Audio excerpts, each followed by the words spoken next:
हमारे साथ में यशराज महाराज जी थे, तो यशराज महाराज जी से हमने कहा इतनी शादी हो रही है, इतनी शादी हो रही है, तो इतनी शादी तो सब शादी वाले घर में होंगे, यहाँ शिव पुराण की कथा सुनने कौन आएगा? पर गजब है, जिसकी जिसकी रिश्तेदारी जिससे होती है उसके यहाँ लोग पहुंच ही जाते हैं।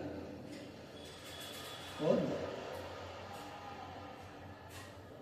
जिनकी शादी में रिश्तेदारी थी वो शादी में चले गए,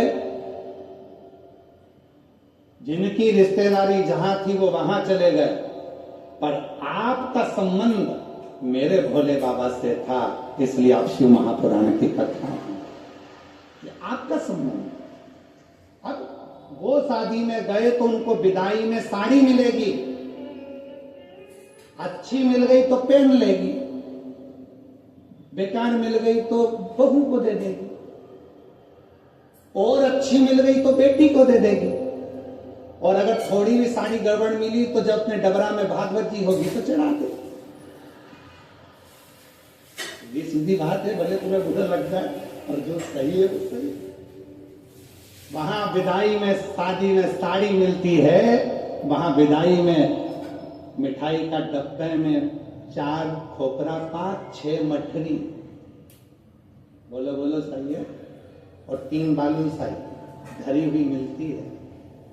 शादी में विदाई में साड़ी मिलेगी, कपड़ा मिलेगा, 500 का लिफाफा मिलेगा, मिठाई का डब्बा मिलेगा, पर ये शिव महापुराण की कथा में जो तुम 3 दिन तक बाबा की इस पवित्र आनंदमय शादी में आए हो, यहाँ से न तुम्हें साड़ी मिलेगी, न तुम्हें मिठाई का लिफाफा, न डब्बा मिलेगा, न तुम्हें पैसे का लिफाफा मिलेगा, बस इतना जरूर मिलेगा कि तेरी जिंदगी के जितने दुख हैं, तेरी जिंदगी के जितने कष्ट हैं, तेरी जिंदगी की जितनी तकलीफ है, मेरा देव अधिदेव महादेव वो सब अपने पास रख लेगा और तुझे खुशी खुशी यहाँ से विदा कर देगा, प्रसन्न चित्त में यहाँ से सुख देता है।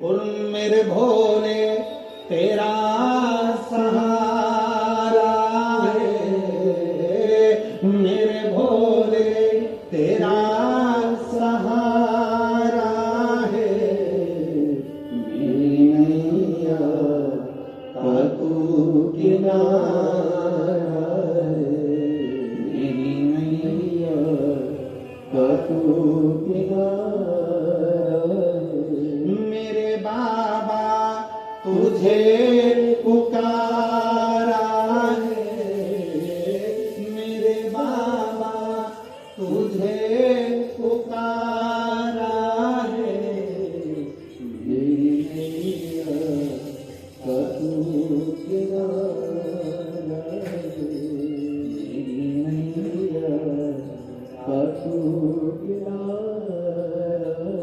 उसकी शरणागति में जब हम देखेंगे सुख का अनुभव होगा। और कितना अनुभव, कथा चालू हुई उसके पहले का समय निकाल लो, धूप अपनी तीव्र तेज देता है।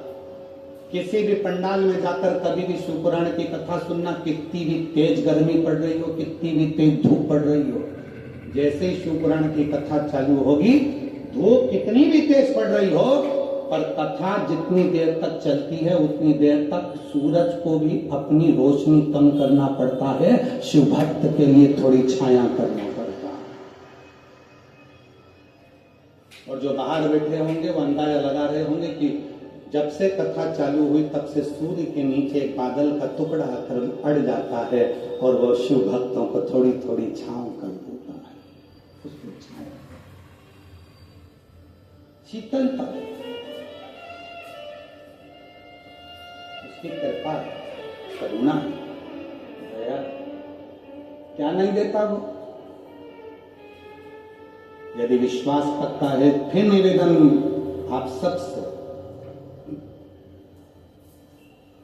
सबसे सरल है कलयुग में भगवान शिव की हृदय भक्ति। कुछ नहीं देना है, एक लोटा जल सारी समस्या का, कुछ नहीं देना। आडंबर में पड़ना नहीं है, ढोंग ढकोसले में पड़ना नहीं है, इधर उधर कहीं फालतू के प्रपंच में पड़ना नहीं है। जैसे ही थोड़ी बहुत तकलीफ आए, लोटा उठाओ, मंदिर जाओ, शिव जी को जल चढ़ाओ, मंदिर में झाड़ू पोछा करो, उसका फल मिलता है। एक पत्र आया है, देखिए, बड़ा पत्र देखिए।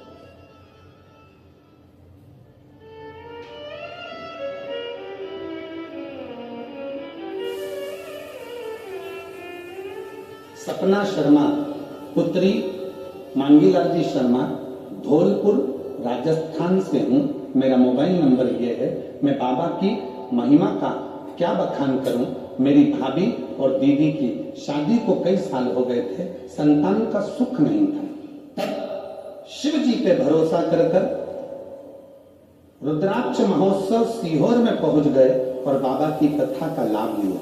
बाबा की कृपा से मेरी दीदी के यहाँ और मेरी भाभी के यहाँ बालक ने जन्म लिया। दोनों के फोटो लगा रही हूँ। कई सालों के बाद जब डॉक्टर ने भी आस छोड़ दी, तब संतान का सुख। और एक पत्र और बड़ा ध्यान से देखिए।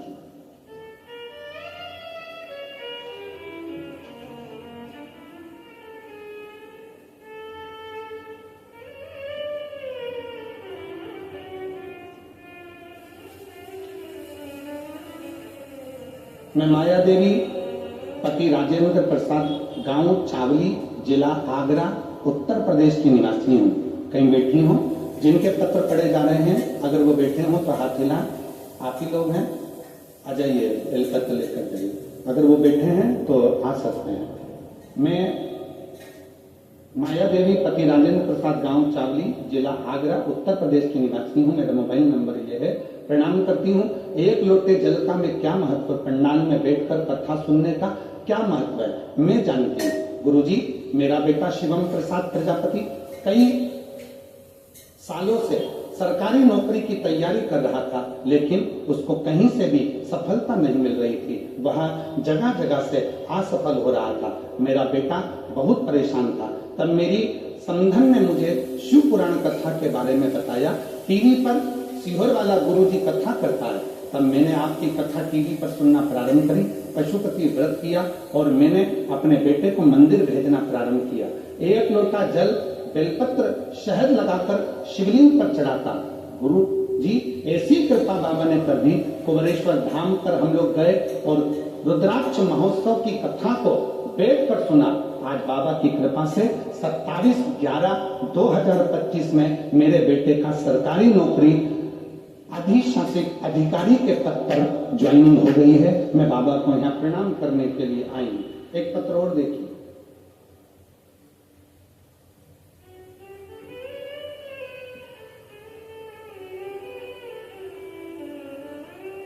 डोली पाठक, मेरे पति का नाम विजय पाठक, में जवाहरगंज गंगापुरा डबरा की निवासी हूँ।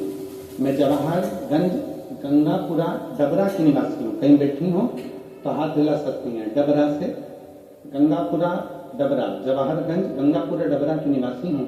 गुरुदेव, एक लोटे जल और पशुपतिनाथ व्रत का मैं वर्णन करना चाहती हूँ।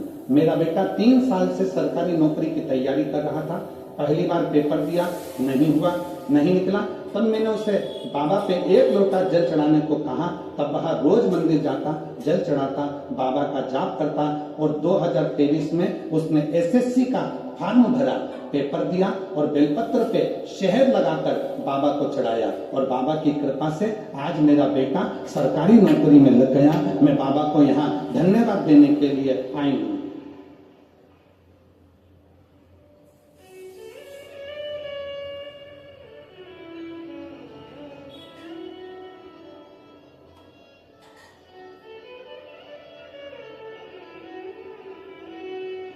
और शंभु शरणे बड़ी मांगू घड़ी रे दुख का तो दया करी गणेश। अब इन पत्रों में, अभी तो पत्रों का ढेर लगा हुआ है, हम लोग तो इतना नहीं पढ़ पाएंगे। आज ही आज के पत्र हैं ये जितने पत्र देख रहे हो आप लोग, टीवी पर। ये केवल आज के पत्र हैं, अब कल के तो अलग ही रखे हुए हैं। अब इतने सारे पत्रों को कैसे पढ़े? और इन सब पत्रों में मेरे भोले बाबा ने जो आपको दिया है उसका वर्णन इन पत्रों में आपने किया है, जो मेरे शिव जी ने। और अगली तैयारी फिर रखना डबरा वालों, जितने पंडाल में बैठकर कथा का रसतत्व ग्रहण कर रहे हैं, पेड़ों के नीचे बैठे हैं, रोडों पर बैठे हैं, बाहर बैठे हैं, रेलवे स्टेशन तक जाकर ग्राउंड में बैठे हुए हैं, नहीं है पंडाल में जगह, और आप जहां बैठकर कथा को सुन रहे हो, विश्वास रखना मेरा भोले बाबा तुम्हारा भी एक पत्र इस व्यासपीठ पर जल्दी ही भेजेगा, ये निश्चित है।